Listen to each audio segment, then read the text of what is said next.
Hello, good morning, Boker Tov. So being an innovation, so a couple of things before I actually start. First thing with the formal presentation and then into the panel.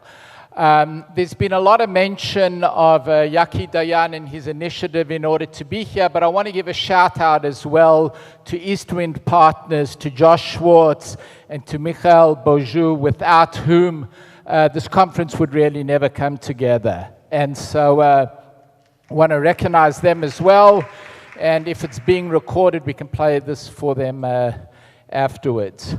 The other idea that I've had is, as an innovation conference, is, you look for business opportunities, and I think that, thinking back to the Oscars, where you never see a seat empty at the Oscars, so I think we can start a rent-a-crowd as well, and it might be an interesting opportunity when you're kind of late in the morning. I want to thank you all for being here. And originally I was a little disappointed to be on the second day, but actually when I look now at what does workforce readiness mean in 2019, I don't really need to answer the question, because it's been answered here time and time and time again. And just trying to see which advances. Is that the green? So I guess that I need a remedial class over here in workforce. Clearly I'm not. Had the big green one? Oh, there we go. So what I'm going to do is, because even at the last presentation by Professor Mohal from Africa, did you notice an engineering school right at the top over there were all of the skills that you wouldn't expect to see at, this one, I think it worked. Okay. And so what I wanted to speak about was, I'm from ACT, a fascinating organization, 60 years old, most famous for the college entrance exam called the ACT, which competes with the SAT. It's about 50-50 market share, just less known because it's in Iowa, outside of the US. And what's so interesting about it is, in Israel, it's just a monopoly. It's the psychometry. Right, in the US, we have competition between the SAT and the ACT. But what's so interesting about it is to see a 60-year-old organization trying to reinvent itself from within in order to remain relevant. And I've circled one thing over there, PISA 2021. Does everybody know what PISA is? The PISA assessment is the global assessment done every 3 years by OECD, which ranks everybody on science, math, and reading. Globally, 15-year-olds, 130 countries. But for the last 2 cycles, there's been something called the innovative domain. And ACT bid for and won the right, and now has built a team of 25 people with PhDs in order to do a global assessment of creative thinking for PISA 2021. Can you really assess this? And the position that I want to posit today is that you've all talked about how important these skills are, and you should just have them. But if you don't measure, you can't treasure.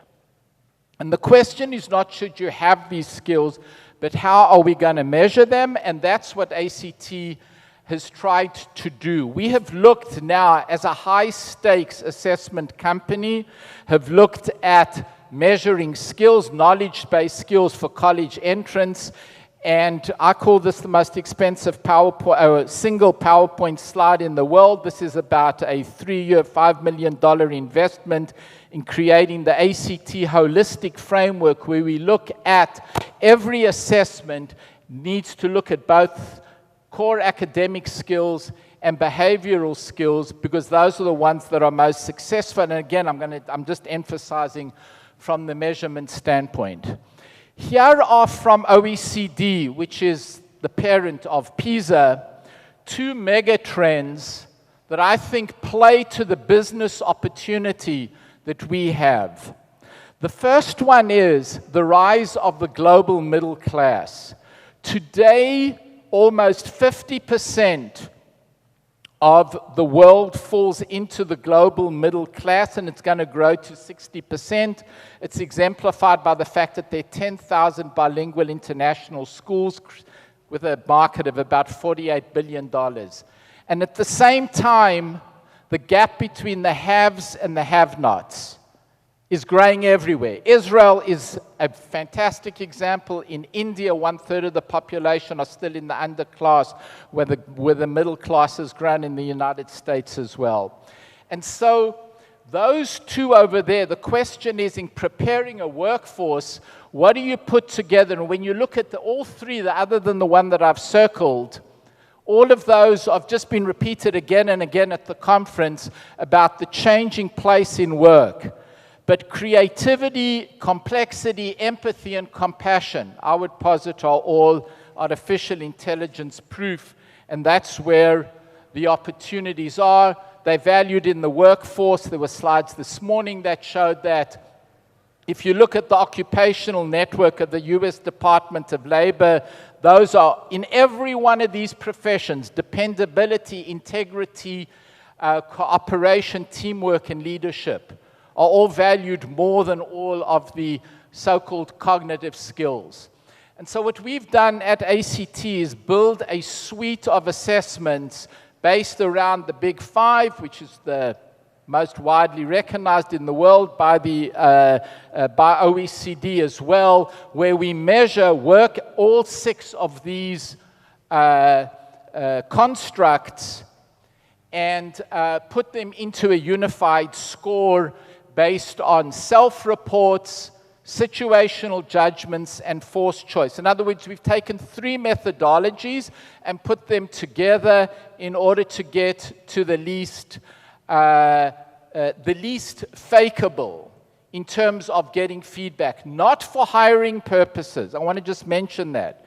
For upskilling your existing workforce, whatever level they're at, from entry level to so-called blue-collar jobs up to the highest level of advanced AI engineers.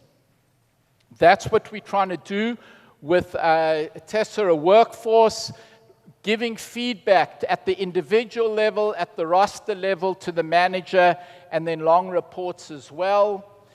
And one of the most frustrating things, if you have taken a workforce readiness assessment for hiring purposes, is you take it, and then what happens at the end? You get the job right, you've taken personality tests, all of these kind of things. Then you either got the job or you didn't get the job. And then you go and you apply for the next one if you didn't. What we are saying is that if you don't give feedback to people along these constructs, it's not fair to them, in fact, because they don't give them opportunity to improve. And all of these, in fact, are more trainable and more malleable than your cognitive skills. And we can talk more about that.